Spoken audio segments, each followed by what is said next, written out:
अंधेरा गोकुल में बेटा से मैया छूट गई।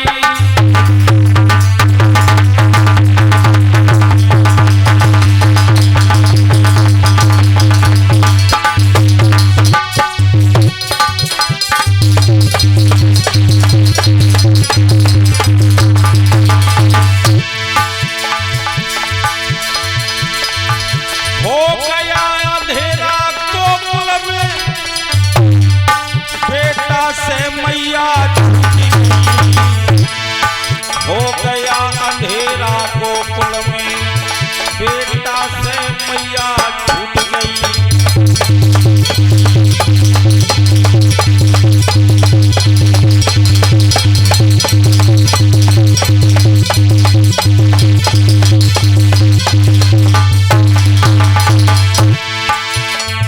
अब तो आंधी तूफान लेकर के गया, इतनी तेज गोकुल में आंधी तूफान आया।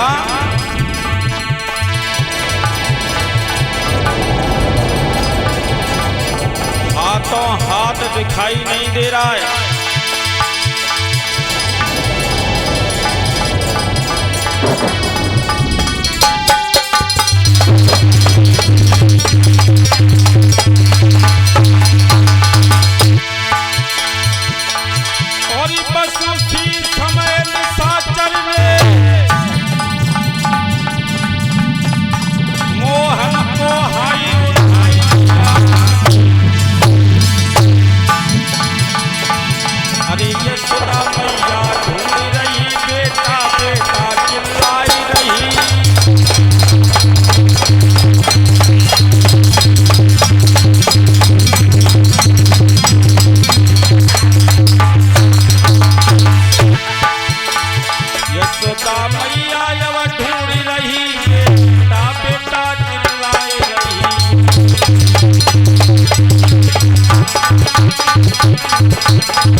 अब त्रिशलासुर नामक राक्षस ने आंधी तूफान मचा दिया और कन्हैया पालना में जोर रहे थे। कन्हैया को उठा करके आकाश में ले गया। अब भगवान कन्हैया ने इतना वजन किया तो त्रिशलासुर नामक राक्षस पर भगवान कन्हैया नहीं डटे और यूं ही उल्टे सीधे होकर के वो राक्षस आता है और धरनी में इतनी तेज गिरता है उसका भी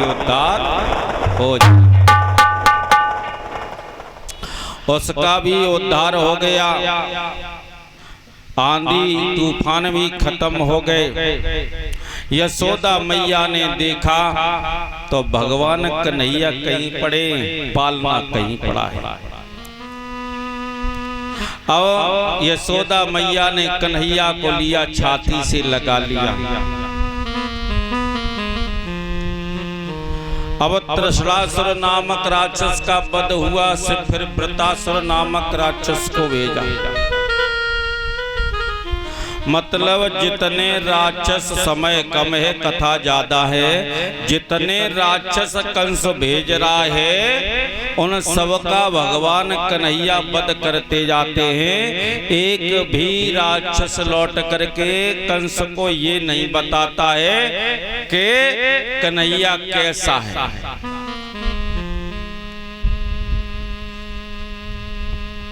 कन्हैया कैसा है, काला है, पीला है, गोरा है, नीला है, किस प्रकार का है, एक भी राक्षस ने जाकर के नहीं बताया।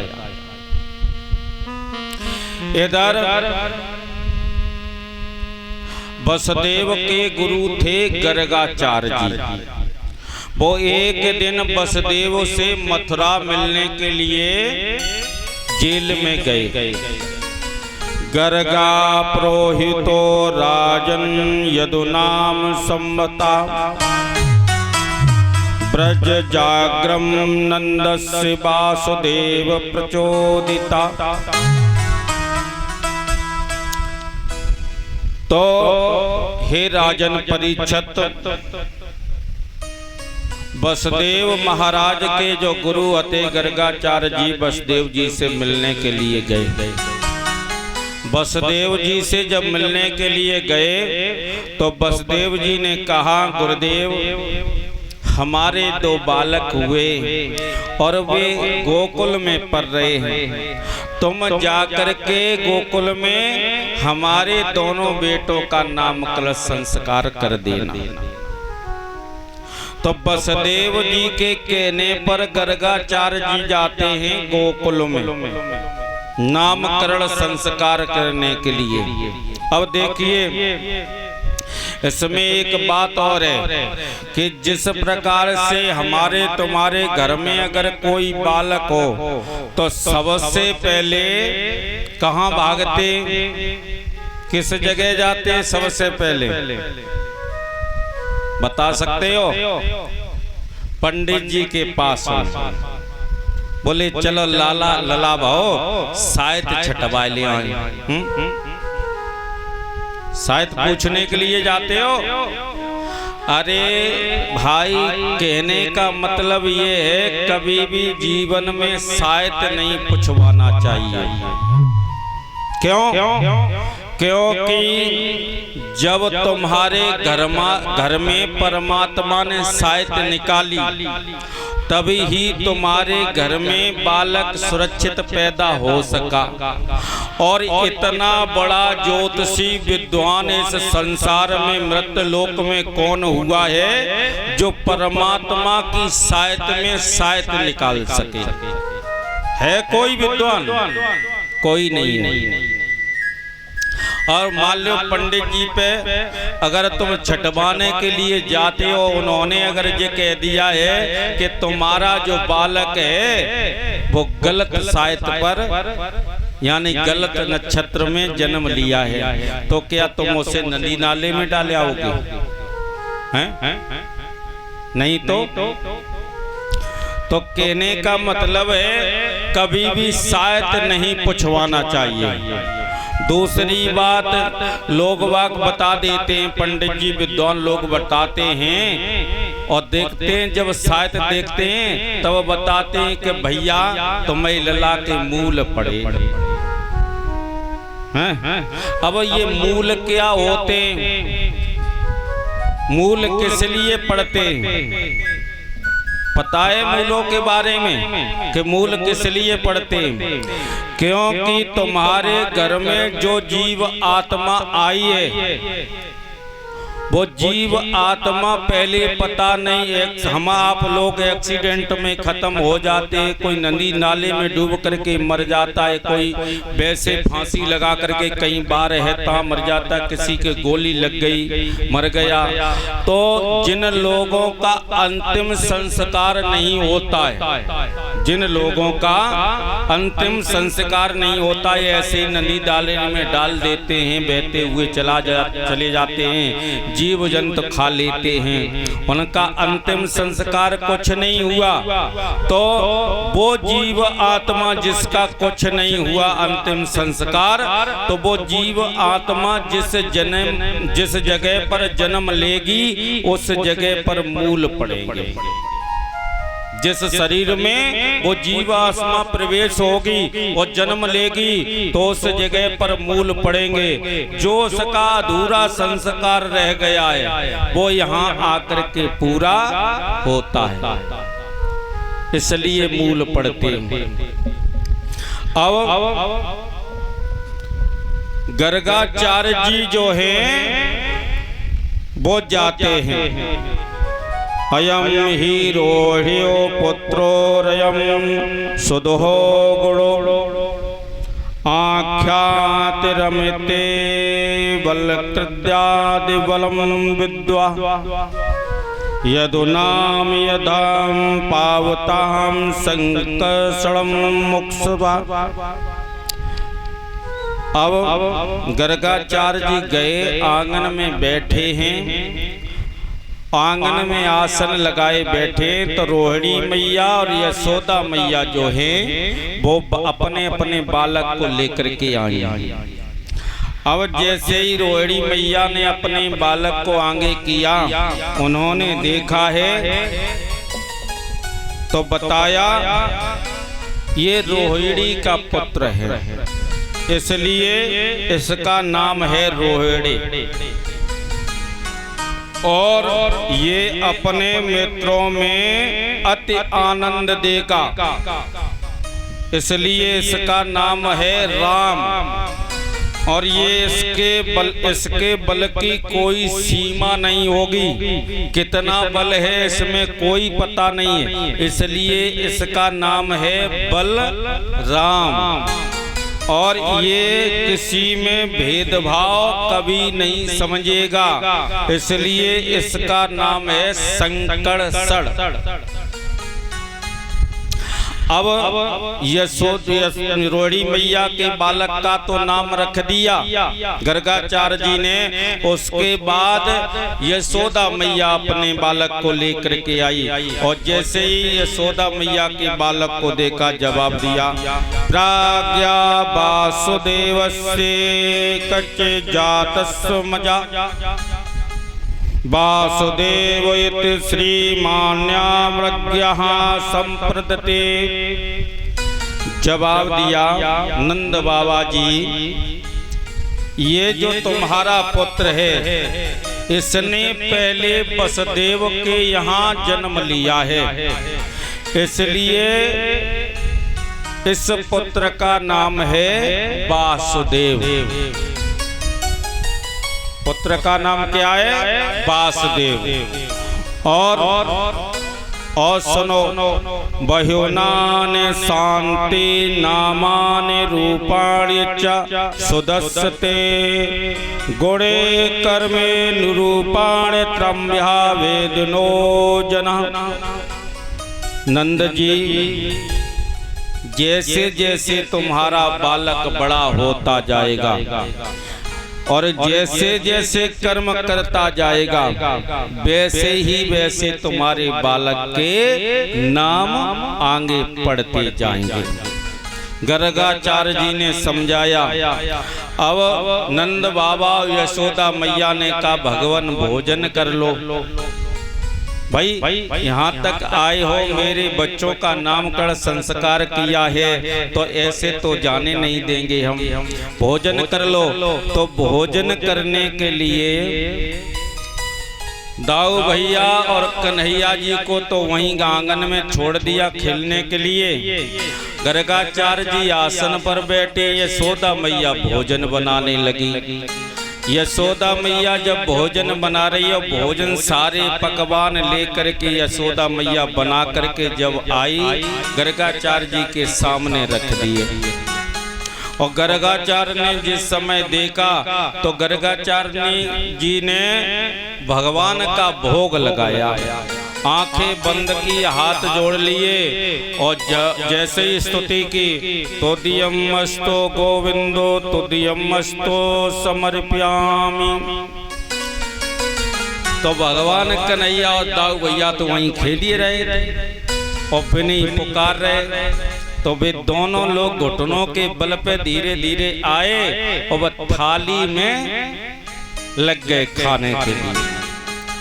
उनकी आंख खुली तो इनको क्रोध आया और जवाब दिया, रे यशोदा मैया, अरे देख तो दारी के तेरे जे लाला है तने ढीठे, इन्होंने तो भगवान का भोग भी लगाने नहीं दिया और उससे पहले भोजन जूठा कर दिया, उससे पहले भोजन जूठा कर दिया। यशोदा मैया आई। यशोदा मैया ने कहा, कोई बात नहीं गुरुदेव, हम दूसरा भोजन बना करके लेकर के आते हैं। और दोनों बालकों को लिया और बाहर छोड़ करके आ गया। अब गर्गाचार्य जी बैठे हैं, यशोदा मैया भोजन बना रही है और दाऊ भैया भगवान कन्हैया जो है बाहर खेल रहे हैं दरवाजे पर। भोजन बना करके फिर तैयार किया और गर्गाचार्य जी के सामने रख दिया। और गर्गाचार्य जी ने जैसे ही फिर भगवान का भोग लगाया और जैसे ही बुलाया, अब गर्गाचार्य जी फिर ध्यान लगाते हैं, ओम तुदीयमस्तो गोविंदो तुदीयमस्तो समर्पयामि।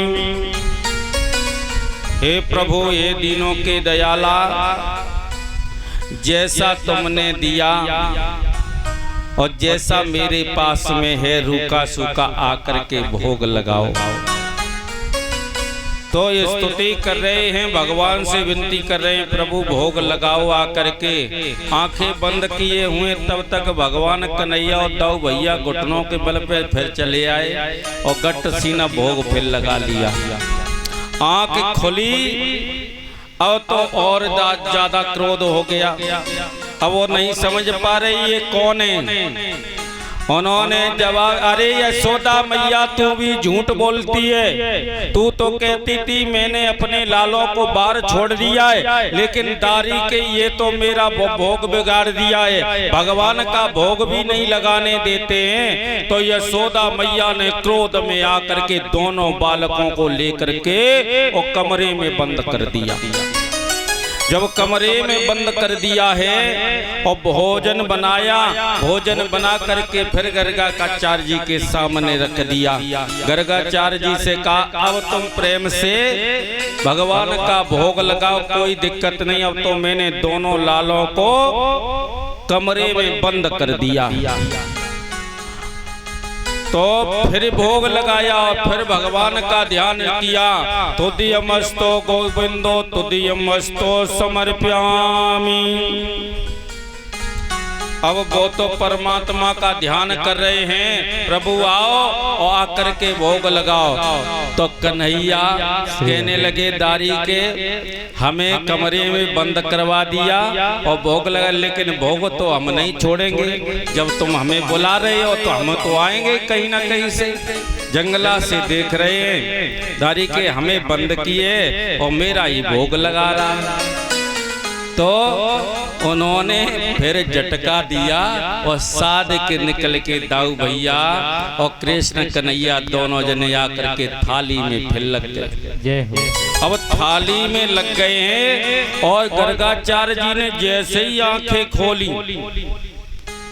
अब तो और ज्यादा क्रोध हो गया। कहने लगे, यशोदा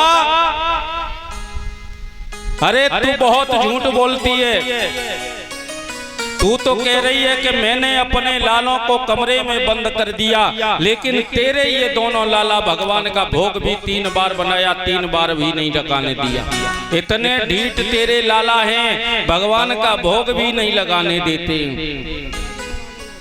यशोदा मैया कहने लगी, मैं तो अपने लालों को अपने हाथ से बंद करके कमरे में आए, लेकिन ये स्वामी जी क्या कह रहे हैं। तो भागती हुई जाती है, कमरे के पास में ताला खोला तो दोनों भैया एक कोने में बैठ करके रो रहे हैं।